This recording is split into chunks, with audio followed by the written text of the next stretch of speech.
sant également ci opportunité bi ngeen ñu jox. de partager. alors nga baal ma rek booy jëlaat kàddu nga dellool masque bi ndax. c'est vrai que distance bi rek respecte nañ ko am na plus d'1 mètre mais dañoo xaw a fees ci plateau bi moo tax nga jéggal ma ci. alors ñu am tamit mbégte dalal professeur Pape Goumbou Lo université bu Cheikh Anta Diop Dakar géologue ak CEREC bi nga jiite lan lay tekki professeur gannaaw nuyoo bi. merci. Ablaye donc CEREC mooy centre expérimental de recherche et d'études pour l'équipement moom mooy laboratoire national des travaux publics et du bâtiment bu dépendre ci ministère des infrastructures donc li saytu lépp fu ñuy tabax ak fu ñuy defaree tali fu ñuy tabaxee kër ak maanaam aussi fu ñuy aménager côte bi. alors solo teewaay su ma ko mënee wax souvent dañuy waxtaan mais solution du ciy faral di génn. yow nag defe naa di nga ñu wax naka la ñuy def ba tabax géej gi te vraiment ñëpp gis ci seen bopp. nga xam ni coow lii ñu nekkee dinañ ko mën a dépasser bu dee def nañ xëy na yéen xel ak xam-xam bi ngeen ci am. mu mën ci. alors laata ñuy tàmbali lu ñu waxtaanee semaine bee passé wala am na ku ñu namm bu dee mi ngi ci ligne bi nañ ko nuyu ndax moom defe naa ci ñun la bokk waaye. dafa am yoo xam ni bi mu kiiwee ba léegi daf fee daw noonu laa ko mën a tuddee Birima Ndiaye ñi ngi lay nuyu. maa ngi lay fay. Birima géej nañ la gis mbaa jàmm. waaw maa ngi nii rek.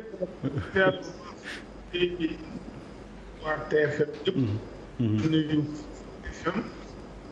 di nuyu sama xarit bu woon.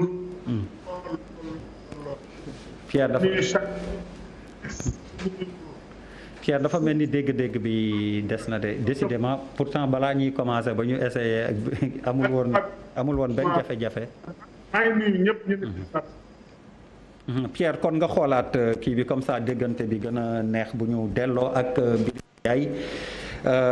lu ñu tàmbalee waxtaan semaine bi passé dafa am lu ci yees moo tax faaw ñu waxaat si laata ñuy xuus nag ci thème bi nga xam ni junj naa leen ko wana leen ak gan yi diggante Akilee ak Senelec coow li bëri woon na lool ci ay bés bi Macky Sall dalal na ñëpp ñi nga xam ni dañuy liggéey ci dossier boobu Senelec Akilee la mu mujj dogal moom Macky Sall ci li ñu xibaar mooy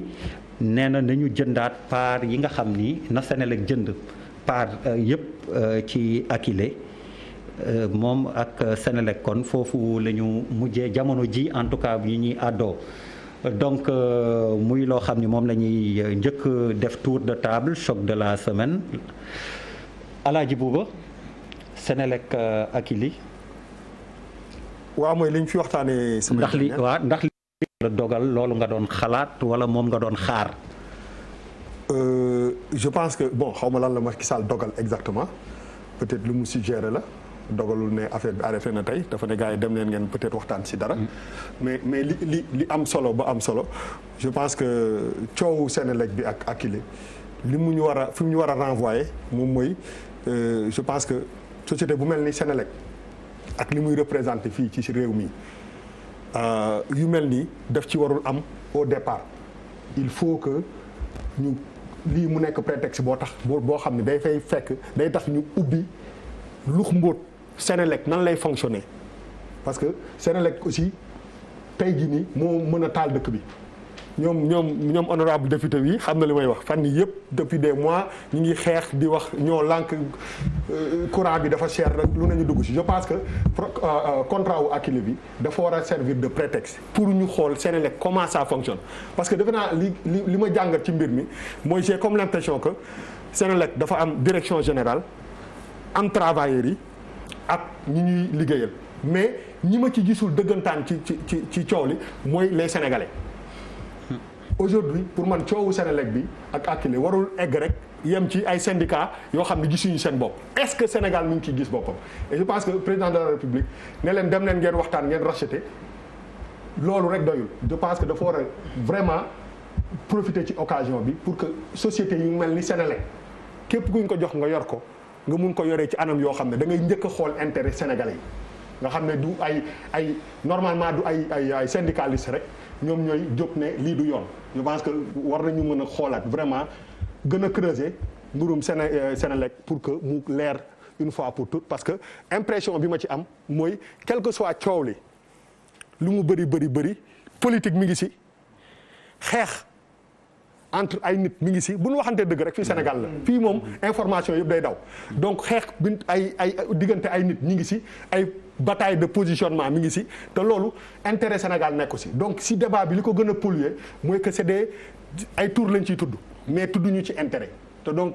président Macky Sall au lieu mu ne gars yi rek dem leen waxtaan na ci profité lux mbóot seet Senelec nan lay fonctionner lu ci baax comme moom la ñu dénk réew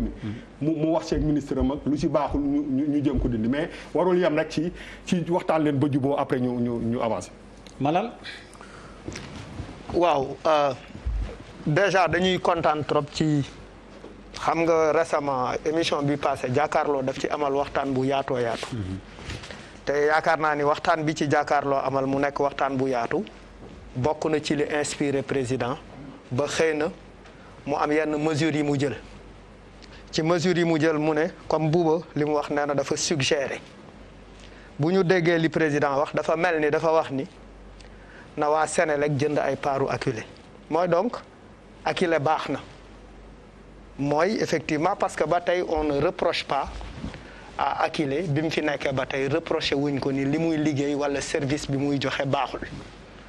donc ci biir jàngat li ngay comprendre effectivement ay intérêt nit la ay intérêt nit yi nga xamante ne wala ay intérêt nit yu fi nekk la donc ci biir affaire boobu li ñuy mun a comprendre mooy dafa mel ni dañu yëkkati woon coow Akilee bëgg a gàkkal Akilee effectivement pour servir pour permettre à d'autres ñu topp pour permettre à d'autres ñu gérer seen intérêt li ma ci gis ak li ma for dafa mel ni ñu ngi naan xawma sax nan la ñuy waxee en français ci conditionnel xawma nuñ koy waxee ci conditionnel bu may wax par exemple Senelec aurait acheté 45 000 compteurs pour un montant de 2 milliards 300 millions aurait. fan la ko jëndee. ci ay israéliens lañ ko jëndee. te pourtant Akilee bu doon Akilee. 1 milliard la koy jaayee waa Senelec. donc muy waa Senelec munoon nañ am bu doon Akilee la ñuy traiter mbir moomu benn bénéfice su 1 milliard. donc pourquoi ngay bàyyi fii bénéfice su 1 milliard di dem di jënd loo xamante ne yow da nga ciy perte benn 1 milliard. donc loolu lu ñu war a expliquer Sénégalais yi te nee nañu xëy na bu fekkee mbir moomu am na nee nañu mbir mi am na te conseil d'administration bi yëgu ko ñu passé marché boo xamante ne effectivement marché boobu également marché bi également jaarul ci benn appel d'offre yooyu moo may inspiré ma xalaat ni dafa mel ni dañu yëkkati coowu Akilee pour effectivement toppatoo ay israéliens léegi man nag israélien bi ñoom ayun la xawma ayun la tudd xawma nan la tudd sax quoi mais je veux dire je ne peux pas écraser un Sénégalais pour faire l'intérêt d'un Israélien pour servir pour dimbali benn Israélien pour man un Sénégalais crée un start-up kenn waxul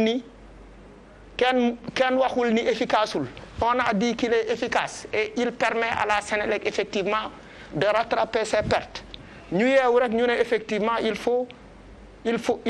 man bu ma nekkoon waa Akilee bu ma nekkoon waa Akilee je n'accepterai pas effectivement waa Sénélec di jënd ci man di jënd samay part yëpp au nom de quoi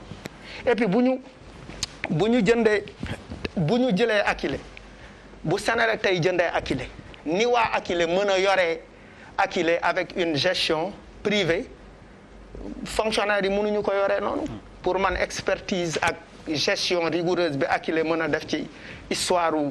compteurs yi effectivement je pense que buñ ko dugalee ci affaire administration administrateurs yi dañ koy gérer comme des administrateurs et on connaît effectivement les limites de l'administration dans notre pays il faut faire attention à cette histoire le président